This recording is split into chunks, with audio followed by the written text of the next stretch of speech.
revisitando o original,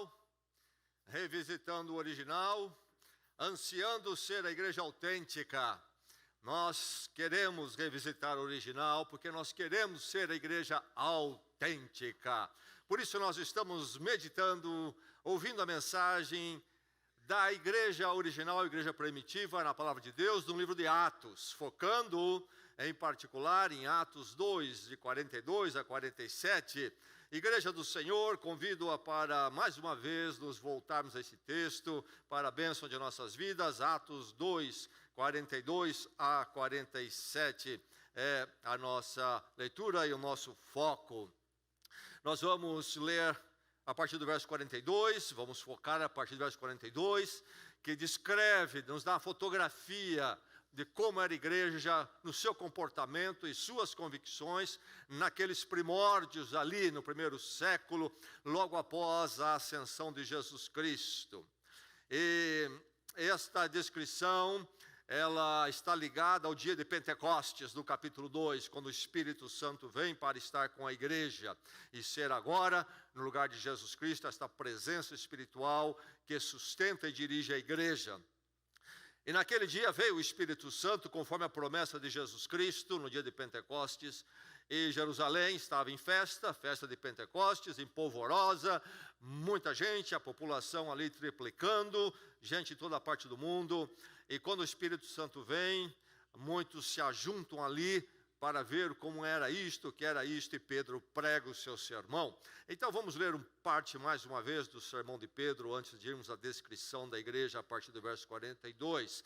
Quero voltar ao verso 36 do capítulo 2, parte do sermão das palavras de Pedro, e ali ele diz ao povo: portanto, que todo Israel fique certo disto: este Jesus a quem vocês crucificaram, Deus o fez Senhor e Cristo.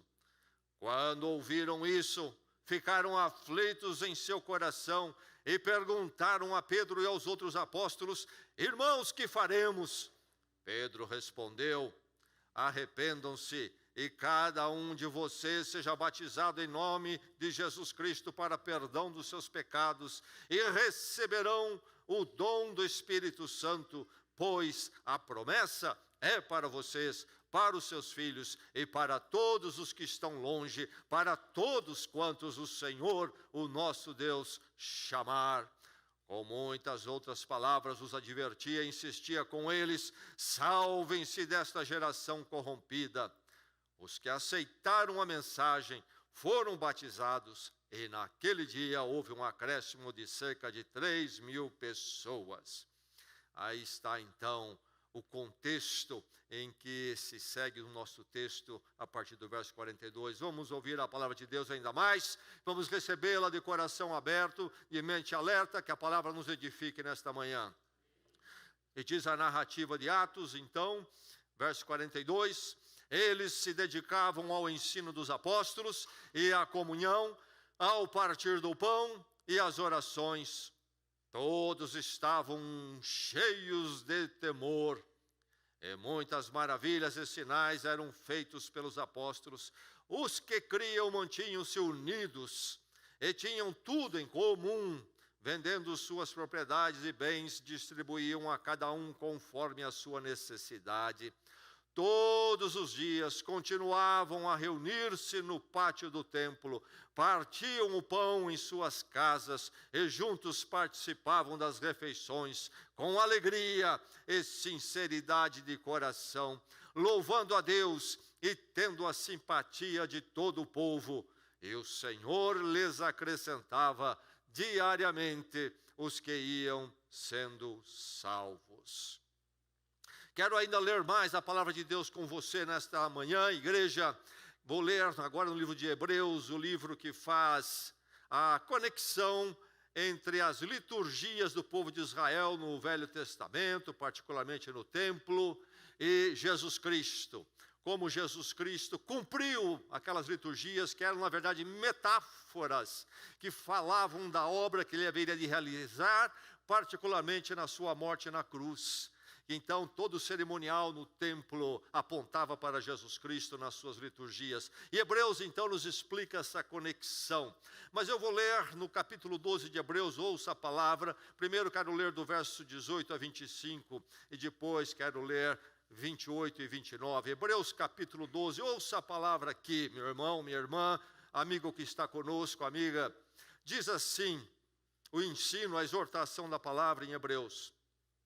Vocês não chegaram ao monte que se podia tocar e que estava em chamas, nem as trevas, a escuridão, nem a tempestade, ao soar da trombeta e ao som de palavras tais, que os ouvintes rogaram que nada mais lhes fosse dito, pois não podiam suportar o que lhes estava sendo ordenado. Até um animal se tocar no monte deve ser apedrejado. O espetáculo era tão terrível que até Moisés disse: estou apavorado e trêmulo. Então o que acontece aqui, o livro de Hebreus está se reportando a narrativa lá de Êxodo, quando o povo de Israel está diante ali do Monte Sinai, e esta manifestação do poder de Deus em coisas visíveis diante daquele monte.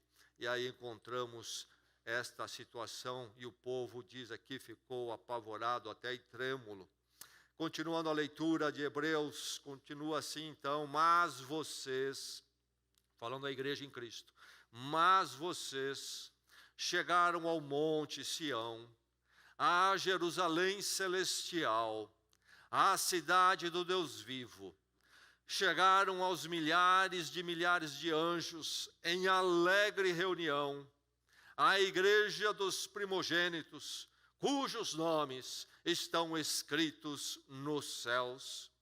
Vocês chegaram a Deus, juiz de todos os homens, aos espíritos dos justos aperfeiçoados, a Jesus, mediador de uma nova aliança, e ao sangue aspergido, que fala melhor que o sangue de Abel.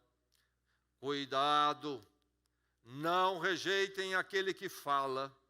Se os que se recusaram a ouvir aquele que os advertia na terra não escaparam, quanto mais nós, se nos desviarmos daquele que nos adverte dos céus. Agora o verso 28. Portanto, a conclusão aqui se segue. Portanto, já que estamos recebendo um reino inabalável, sejam agradecidos e assim adoremos a Deus de modo aceitável, com reverência e temor. Em Provérbios 9:10, e o Salmo 111, verso 10 também fala: o temor do Senhor é o princípio da sabedoria, mas, ao contrário, os insensatos sem temor desprezam a sabedoria e a disciplina. Nós temos em Atos 2, que quando Pedro confronta o povo, eles ficaram aflitos em seu coração. Um povo perdido, distante do Senhor, no conhecimento verdadeiro, fica aflito em seu coração quando é confrontado com a verdade de Deus em Cristo, aquele crucificado, diz Pedro. Por isso Pedro aponta para eles o arrependimento. Arrependa-se, cada um de vocês.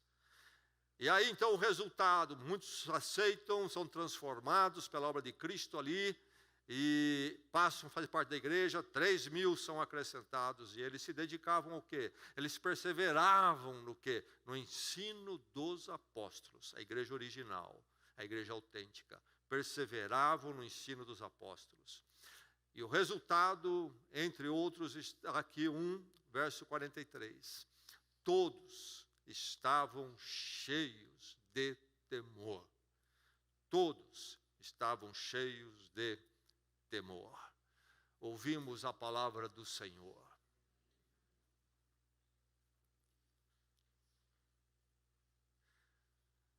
todos estavam cheios de temor. Uma tradução mais literal da língua original seria: veio temor sobre cada alma, ou sobre todas as almas. Almas no sentido, então, de pessoas.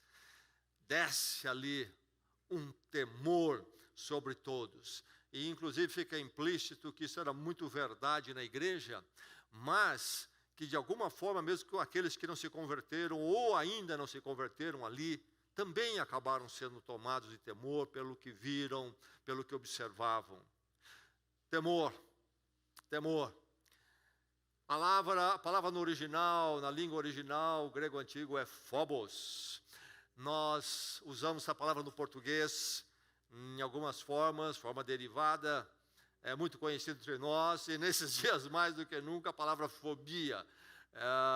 Se você pesquisar na internet ou em qualquer lugar que dá essa informação, você vai encontrar as categorias de fobia, nos dado aí pelo diagnóstico da psiquiatria, a todo tipo de fobia. Fobia usado ali no campo da, então, psicologia, psiquiatria, é um medo não justificável de uma série de coisas. E há todo tipo de fobia. E você vai ter fobia de aranha, fobia de fogo, fobia de cobra, fobia de água, fobia de estar em um espaço aberto, fobia de altura, e aos nomes técnicos, todos vêm do grego. Então, é uma palavra muito conhecida de nós, e nos nossos dias fizeram aí uma jogada e distorcer uma delas para usar como um porrete de intimidação moral, é a chamada homofobia, que não tem nada a ver com aquilo que é uma oposição à homossexualidade do ponto de vista de uma consciência moral. A homofobia é injustificável, porque homofobia seria uma aversão, então, à homossexualidade que não é justificada por nada, é uma reação que a pessoa tem, como assim tem alguns por aranha, alguns tem por água, alguns por fogo, outros por altura, enfim, aí está esse uso equivocado. Mas a palavra é este phobos, e essa palavra, então, pode ter duas aplicações. Ela pode ser, o efeito, o que é isto, pode ser experimentado de duas formas. Uma é o terror, o medo. Esta palavra usada, então, na nossa abordagem atual de psiquiatria e psicologia, já é derivada. No sentido primário, vamos encontrar terror e medo. Quando há realmente uma razão para se ficar com terror, aterrorizado ou medo. Mas, dependendo da experiência, do que se passa e da motivação, a palavra aqui, temor, pode significar, descrever reverência, respeito, ficar maravilhado, assombro, ser arrebatado diante de algo, ficar deslumbrado, enfim. São muitas palavras para se tentar dar uma ideia do que é esta forma de se experimentar o temor. E é esta forma aqui que nós, como cristãos, devemos experimentar, e é o que a igreja aqui experimentou em Atos. O respeito, o maravilhar-se, o ficar assombrado, o estar arrebatado, deslumbrado, diante de quê? Diante de Deus e a sua obra revelada em Jesus Cristo em particular para nós. Por isso, veio temor sobre todos ali. A igreja de Jesus Cristo, aqui, a igreja original, é uma igreja marcada pelo quê? Ela é tomada de temor. É uma igreja permeada de temor. Se você pudesse voltar lá e viver entre eles por alguns dias, e você procurasse ver como era esse povo, o que eu descrevia, algo seria para você marcante. Esse povo é um povo permeado de temor. Temor de Deus, temor daquilo que Deus revelou no Cristo crucificado e a obra que Ele está fazendo. Enfim, a igreja de Jesus Cristo, o crente em Jesus Cristo é aquele que é tomado de temor. A cultura nossa atual é uma cultura avessa ao conceito de temor. Ela tem uma ojeriza, uma aversão ao conceito de temor, à experiência de temor. E por isso, mesmo aqueles que afirmam Deus de alguma medida, querem um Deus sem temor, um Deus que não implica em temor. E mesmo quando isto não é formulado de uma forma consciente, a experiência, a busca deles de Deus, o cultuar até, é um cultuar desprovido de temor, porque a igreja tem sido influenciada pela cultura, uma cultura que não quer temor. Por isso, inclusive, na cultura atual, moldada principalmente por uma ideologia que está aí, progressista, de linha neomarxista, é uma cultura avessa a qualquer conceito, por exemplo, de autoridade. De autoridade. Alguns deles querem, por exemplo, acabar com coisas como a polícia. Qualquer conceito de autoridade não serve. Isso tem influenciado, inclusive, dentro da igreja, muito da igreja. O conceito de liderança na igreja é questionado nesses dias, dentro da igreja, por influência da cultura. Enfim, a cultura que quer jogar fora qualquer experiência de temor e acaba afetando, inclusive, a visão de Deus, do ser humano, daquele que afirma Deus, e mesmo daqueles que conhecem de forma mais completa aqueles que se dizem estar em Jesus Cristo. Nada de temor, nada de temor. Nossa cultura é a cultura do conforto. Creio que essa é uma das explicações que nos mostra por que a cultura não quer temor. Certamente a explicação ideológica vai nos mostrar que tudo isto tem uma finalidade, atingir um alvo político-social, mas nesse pacote vem esta cultura que quer conforto acima de todas as coisas. Eu quero simplesmente aquilo que me dê sensações agradáveis. Eu quero aquilo que venha responder aos meus anseios sensacionais, sentimentais. Eu quero sentir o que eu desejo. Eu quero, então, estar sempre no conforto. E aí, inclusive, estamos produzindo uma geração complicada, porque a vida não é assim, e eles vão sofrer, estão sofrendo muito já. Mas a verdade é que este conforto como um direito, veja bem, o conforto virou um direito, e joga-se fora todo o dever, porque o dever não é confortável. Conforto como um direito tem feito o quê? Tem, na verdade, levado o ser humano a uma experiência ao contrário do que ele busca. Quanto mais ele busca um direito do conforto, ele menos conforto tem, mais complicado e perturbado emocionalmente, existencialmente ele está. Lá dentro as coisas não estão boas. O recurso de se livrar do temor e de buscar o conforto, mais ansiedade sobrevém. A verdade é que Deus e o temor de Deus é o recurso para vencermos outros temores, para vencermos nossas ansiedades. No temor do Senhor, nós conseguimos, no mínimo, administrar as nossas limitações que levam à ansiedade e a tanto desconforto íntimo.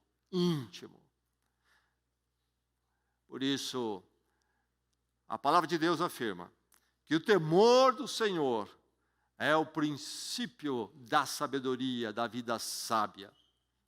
Algumas traduções trazem a palavra conhecimento, o temor do Senhor é o princípio do conhecimento. Não é errado, mas conhecimento aí no sentido de sabedoria. Não é no sentido de volume de informação e nem capacidade de concatenar um volume de informação, que seria mais ligado à inteligência. Sabedoria é algo diferente. Mesmo a pessoa de pouco conhecimento, de uma educação, uma formação aquém, quando ela realmente se encontra com Deus em Cristo e passa a ser uma pessoa de temor, passa a ser sábia, e muito mais sábia do que aquele que tem um grau de doutorado e com muito conhecimento. E você olha, muito conhecimento, mas não tem uma vida sábia. Há uma diferença. Mas o temor do Senhor é o princípio de uma vida sábia, uma vida bem vivida, dentro e fora, dentro e fora. O temor do Senhor é exatamente aquilo que, sim, pode nos trazer um certo desconforto num sentido, mas nos conforta no outro sentido, da paz interior e do caminho edificante cada momento, por mais desafiador que ele seja. Enfim, eles eram tomados de temor. Não era a Igreja de Jesus Cristo, não vivia com uma cultura dentro dela, onde o temor era esquecido, ou talvez até rejeitado. Eles eram tomados de temor. Será que nossa igreja é uma igreja tomada de temor? Será que você, o seu coração, é um coração permeado com temor? O temor de Deus revelado é em Jesus Cristo. Por que que nós não somos tomados pelo temor? Não somos permeados por ele? Nós temos perdido, mesmo dentro da fé cristã, o conceito de santo. Santo. Deus é o santo. E aí o singular, único, definido. Só ele. Nós somos chamados à santidade, isto é, sermos moldados à luz do caráter dele, mas somente ele é o santo. Vamos recordar o sentido da palavra santo. A palavra santo é aquele que está separado, distinto, não é igual. E Deus é o santo, é esse distinto, separado. Ele é distinto e separado de nós na dimensão da realidade da criação. Ele não pertence à criação, ele é o Criador. Ele é distinto, ele está acima da criação. Então ele é distinto e está acima de nós. Mas também na dimensão moral e de justiça. Deus não pertence à nossa condição de fracassados, falhos, pecadores. Deus é moralmente puro, é justo absolutamente, é reto absolutamente. Enfim, podemos falar de então Deus como essa transcendência, está além de nós, em termos de realidade, em termos também espiritual, no sentido moral, ele se distingue, ele transcende, ele está acima, ele é transcendente. E nós vamos encontrar nas Escrituras que quando as pessoas chegavam diante de Deus, muitos deles encontramos expressões tremendas. Quando Isaías, do capítulo 6, está no templo, e ali diz que ele teve uma visão do trono do Senhor, ele fica ali num estado tal que ele diz, ai de mim, diante desta transcendência de Deus, certamente na sua glória de poder é o Criador, mas também na sua glória de santidade, porque os querubins, os serafins ali, cantavam um cântico que dizia, santo, santo, santo é o Senhor dos exércitos. Lá no deserto, Êxodo capítulo 3, quando Deus vai atrás de Moisés, que está ali pastoreando numa região erma, isolado, Deus vai ao encontro dele para chamá-lo para ser o libertador de Israel, e Deus se manifesta através daquele fenômeno de uma sarça com fogo que não se queimava. E ali então Moisés fica curioso, Deus usa aquilo para chamar a atenção dele, para se revelar a ele. Quando Moisés toma ciência daquilo é uma manifestação da presença de Deus, diz o texto ali que ele cobriu o rosto. Lá em Apocalipse, João escrevendo a sua visão, quando no capítulo 1 ele tem a visão do Filho do Homem, esta figura profetizada pelo profeta Daniel, séculos antes de Cristo, que é Jesus Cristo. Ele vê o Filho do Homem, mas agora em glória.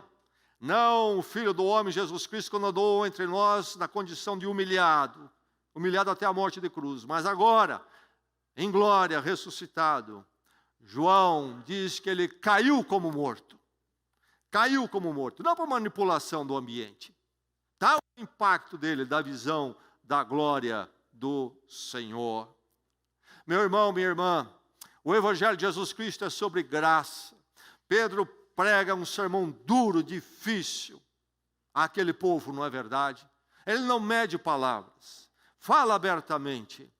E o Espírito Santo ali atua de tal forma que o povo, diz o texto, ficou aflito em seu coração. Num primeiro momento, o encontro com Deus ficou aflito. Mas depois vem o segundo momento, quando eles então têm a transformação, se convertem, eles se arrependem em Cristo. Há um outro relacionamento, porque eles experimentaram a graça de Deus. Algo que nós não cansamos de afirmar e falar, porque é a solução para nós e para todo ser humano, a graça de Deus em Cristo. Cristo se deu na cruz, em nosso lugar, tomando sobre ele toda a nossa culpa, distância então de Deus, para lhe recebermos o perdão imerecido e encontrarmos reconciliação com Deus e uma nova vida com Ele no poder dEle. Graça! Cantamos sobre ela na abertura do nosso culto nesta manhã. Graça maravilhosa. Não há palavras que possam exaurir esse conceito. O que Deus faz em Cristo na cruz. Graça, favor imerecido. Mas cuidado! Cuidado, meu irmão, cuidado, igreja, que se nós não entendermos esse conceito maravilhoso, de forma equilibrada e saudável, e como ele é realmente, nós vamos ver na graça uma razão para diminuirmos o nosso temor. E aí estamos em águas perigosas. Você ouviu? Um entendimento incompleto, distorcido de graça, pode nos levar à grande tragédia de abandonarmos ou diminuirmos o nosso temor de Deus. A graça, quando é realmente entendida, a verdadeira graça, de forma nenhuma, diminui o temor em nosso coração. Aliás, se diminui o temor, não é realmente a graça em Jesus Cristo. É uma graça que nós estamos criando e inventando em nossas cabeças. Se é um entendimento de graça que diminui o temor, não é a graça do Evangelho. É o quê? É um entendimento de tolerância, de apatia da parte de Deus. Isso não é a graça da cruz.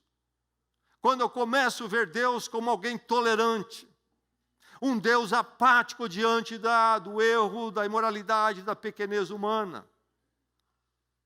A verdadeira graça, o encontro com Cristo crucificado, é aquela que produz em nós uma vida permeada de temor. Foi assim com esta igreja. Veio o temor sobre todos. Todos foram tomados por temor, eles viviam nesse temor. No temor, no sentido, então, que a palavra de Deus nos aponta. A graça nos leva ao temor, nos conduz ao temor, nos conduz uma vida no temor. A graça, na verdade, produz em nós um prazer até no temor de Deus, ou temor a Deus. A graça produz em nós até um prazer, um deleitar e um descansar no temor de Deus. Veio o temor sobre toda aquela igreja, que assim seja conosco também. Entendemos corretamente a graça de Deus, meu irmão. A graça de Deus é o mover de um Deus justo, que trata de tal forma com a nossa condição caída, pecadora diante dele e de todo ser humano, que trata de tal forma que exige uma morte terrível como a cruz de Cristo. É esse Deus que é o Deus de graça. Esse Deus que tem esse olhar, esse Deus santo, esse Deus moralmente perfeito, esse Deus de justiça perfeita, retidão perfeita, que não pode tolerar em nada a miséria humana, aquilo que entrou no coração humano. A graça precisa sempre nos lembrar, ela é maravilhosa. Somos realmente recebidos e aceitos plenamente em Deus através do que Cristo fez na cruz, mas foi preciso a cruz. E a cruz fala da aversão de Deus para com tudo aquilo que se chama de mal, pecado, desvio da vontade dele. Graça. É interessante lembrar dos momentos lá no livro Crônicas de Nárnia, escrito pelo escritor C.S. Lewis.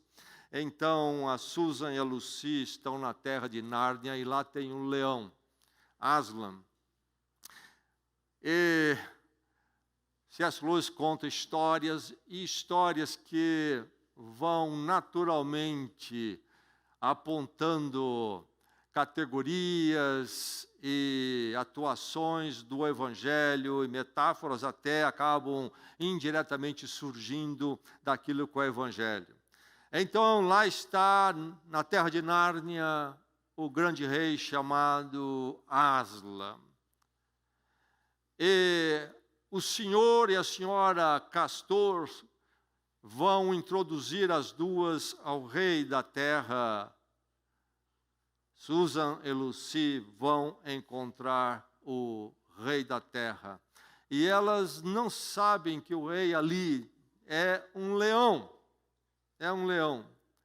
Mas, enquanto o senhor Castor está preparando as duas para o encontro, e aí elas percebem que o rei é um leão, elas ficam assustadas. Aliás, uma delas, a Susan, pergunta, ela diz primeiro, pensei que fosse um homem, o rei da terra.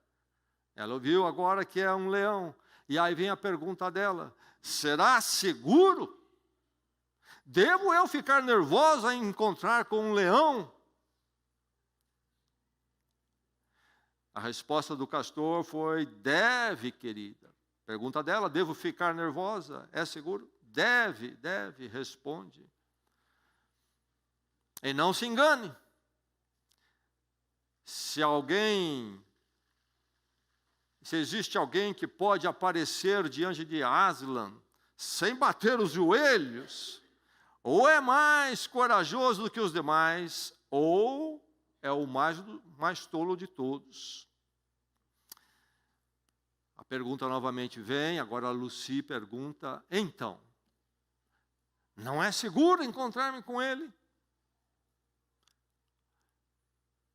E agora vai ficando claro na história que esse leão está ali no lugar de Jesus Cristo. É o leão de Judá. Qual é a resposta que elas ouvem quando Lucy pergunta, repete a pergunta já feita antes mais uma vez, não é seguro? Seguro, diz o senhor Castor, seguro? Você não ouviu o que já foi dito? Quem falou sobre segurança? É claro que não é seguro, mas ele é bom, ele é o rei. Aí C.S. Lewis nos coloca diante dessas duas categorias que nos leva a pensar, refletir, tentar entender, e nós percebemos aqui como é que é o nosso relacionamento e deve ser com Cristo, Deus em Cristo, se realmente entendemos. A pergunta é seguro? E aí você vê a visão muito humana de querer domesticar Deus, o leão seguro. É o que nós queremos fazer com Deus e Cristo, torná-lo seguro. Nós o controlamos, nós o domesticamos, nós o adestramos. Mas em nenhum momento aqui a pergunta é respondida, seguro. Aliás, até é respondida porque diz, não é seguro. Mas a questão não é essa. A questão é que não é seguro. Nós não o domesticamos, nós não adestramos. Mas ele é bom. Ele é o Rei. Você percebe, meu irmão? Quando nós andamos no conceito de graça, temos que tomar cuidado que o conceito de graça, experimentar a graça de Deus, não é domesticar Deus. Não é tornar Deus seguro para nós, nossas vontades e controles. Jamais vamos poder experimentar essa segurança. O que nós podemos fazer e o que é o conceito de graça é simplesmente descansarmos na bondade de um Deus que não é nem um pouco seguro diante do mal, diante das nossas mazelas espirituais. Enfim, a vida em Cristo precisa envolver sempre o conceito de graça, do Deus de graça, mas o Deus do julgamento da cruz. E nunca esquecermos que nós não estamos com um gatinho de pelúcias, mas com um Deus tremendo em justiça e retidão. Mas louvado seja Ele que é bom, voltou-se com bondade para nós, graça em Cristo Jesus. Por isso, a vida em Cristo deve ser sempre essa, que vive no temor de Deus, tomados pelo poder de Deus. Há o temor pecaminoso. O temor pecaminoso podemos identificar mais com o terror, então. É daquele que rejeita Deus, foge de Deus e sofre do terror, e aí vem uma porção de outras complicações íntimas. Foge de Deus e sofre o terror. Esse é o terror pecaminoso. Mas que às vezes visita o coração do crente. Quando? Quando ele começa a desconfiar da graça ou diminuir da graça. E aí também ele começa a ficar inseguro e temeroso. Esse é um temor pecaminoso, porque é o caminho do terror, do condenado, do falho. Mas o temor produzido pelo Espírito Santo é aquele que nos conduz a um relacionamento com Deus, mas um relacionamento com Deus enquanto Deus, poderoso, glorioso, a quem nós tememos e descansamos da sua tremenda bondade, mas sempre o temendo.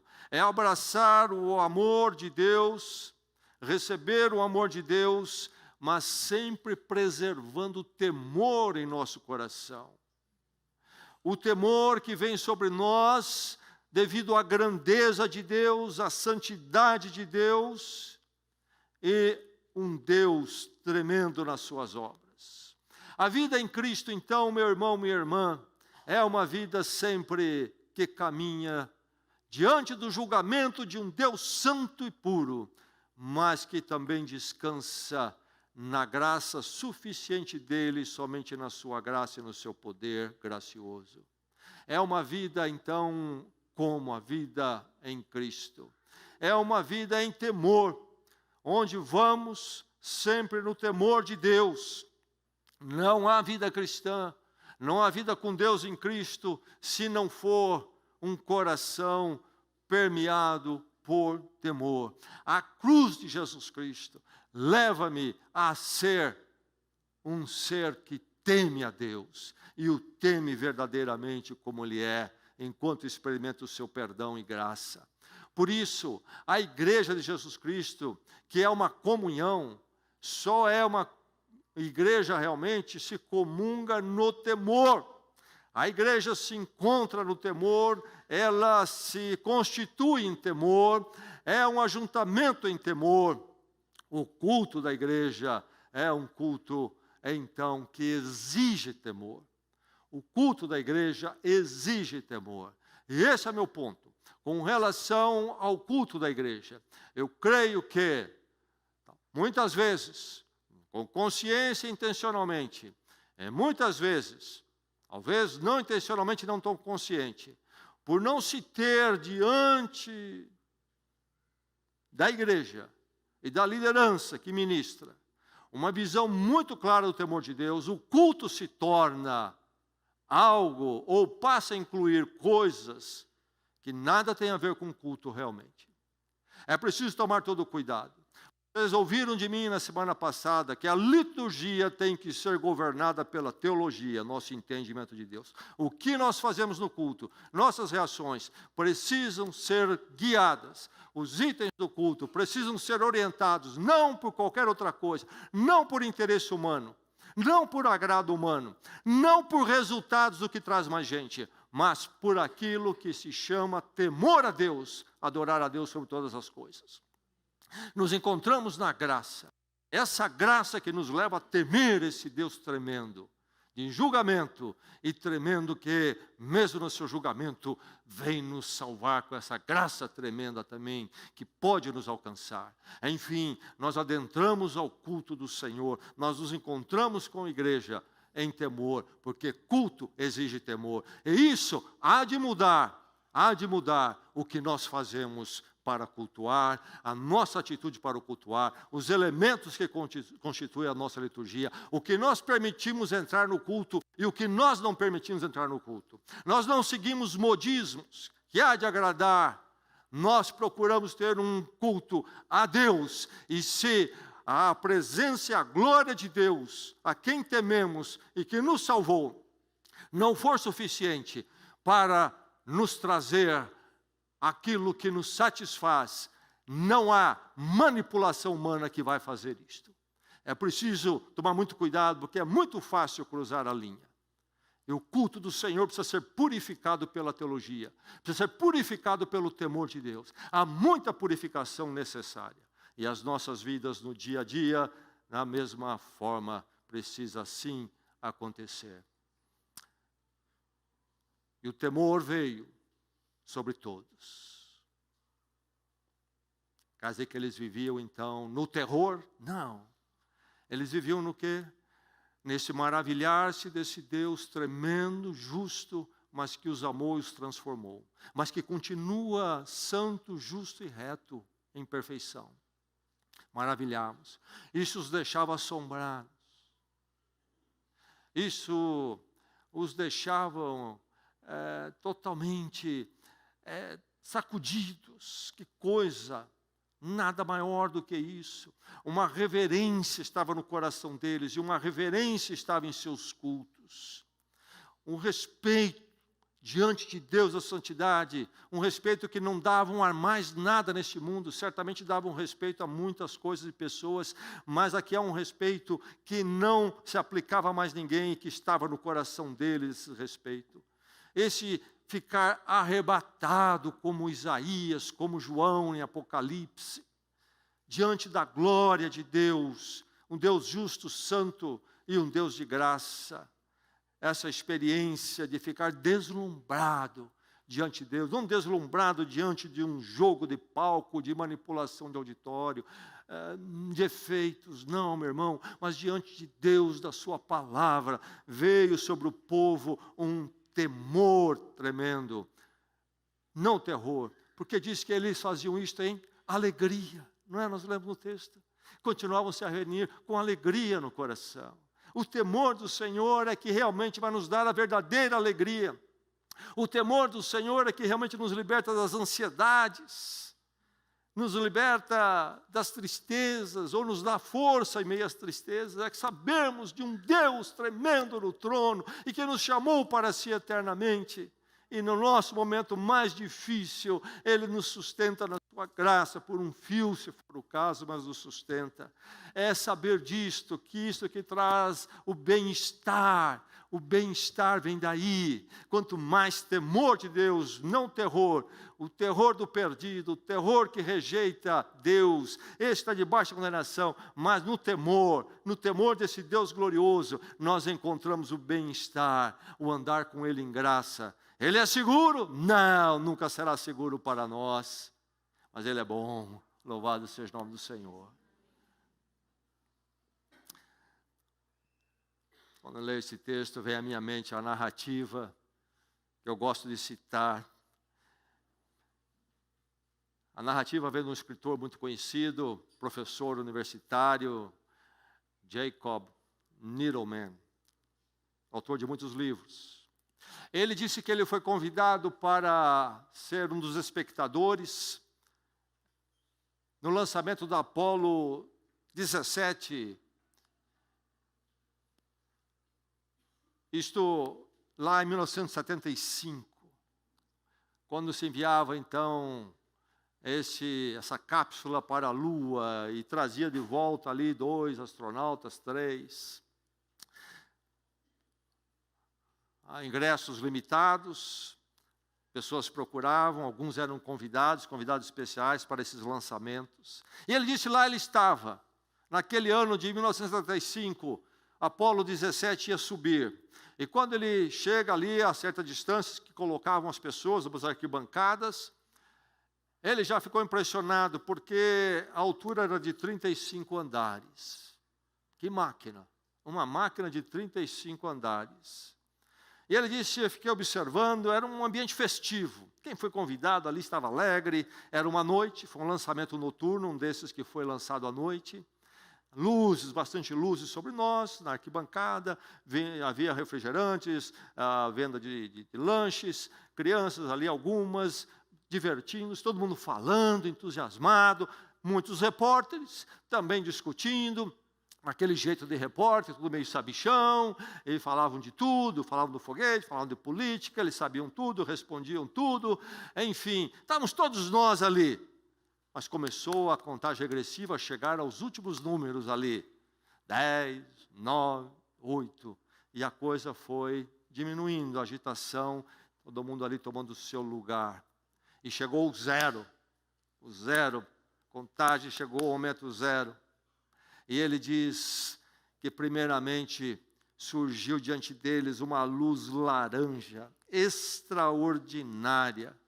Ele disse, quase insuportável ao olho, naquela noite. E iluminou, permeou a tudo, ficou laranjado.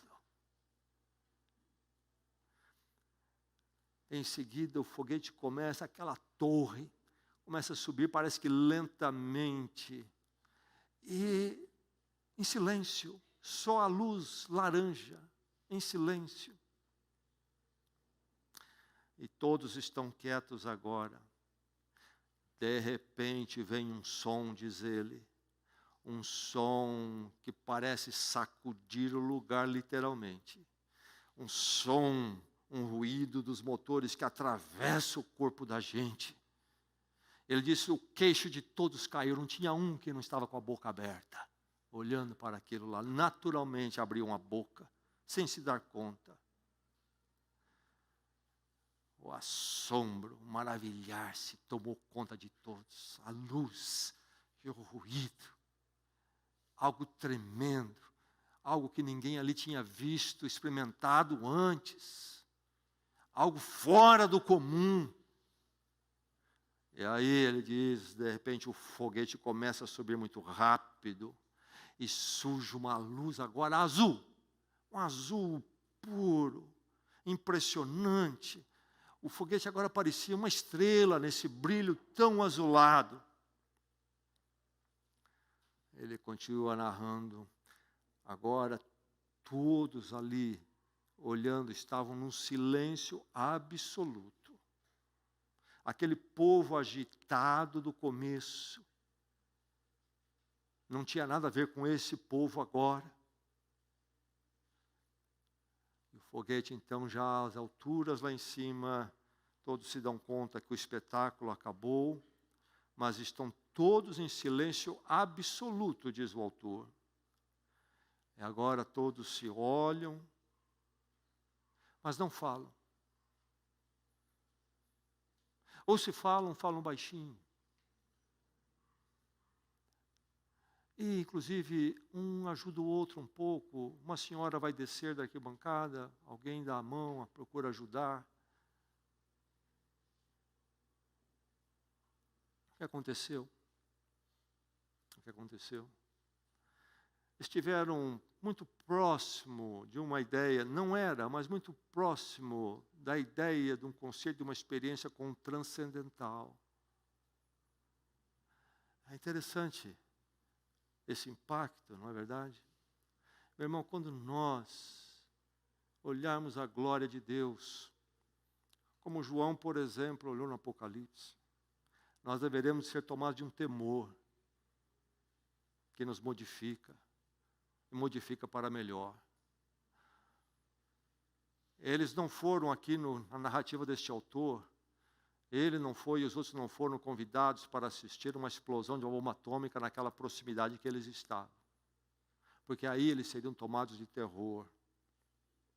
Eles foram ali para ver algo construtivo, algo que avança o conhecimento humano, algo que leva uma experiência humana que transcende o comum, ir à lua e voltar. E a reação foi qual? Terror? Não. Mas a humildade diante daquilo que é maior. Poderíamos comparar a um temor. Quando Isaías vê o Senhor no trono, Isaías 6, ele diz: ai de mim, eu vi o Senhor dos exércitos, no alto e sublime trono. Meu irmão, que a sua vida seja permeada pelo temor. O temor de Deus, meu irmão, é saúde para nós. O temor de Deus nos preserva de desastres e tristezas. O temor do Senhor nos livra da decadência tão comum nos nossos dias. O ser humano está descendo lá, está decadente. Ele já nem sabe mais o que é ser humano, eles dizem. O temor do Senhor é maravilhoso. Viver no temor do Senhor é o caminho maior. E só na graça de Deus podemos chegar a esse temor. É isso que enche o nosso coração. Esse Deus que nós não podemos domesticar, que não é seguro, mas que é bom para conosco como um rei. E será assim para todo sempre. Que a nossa igreja seja uma igreja do temor. Que possamos nos encontrar sempre no temor do Senhor. Oremos.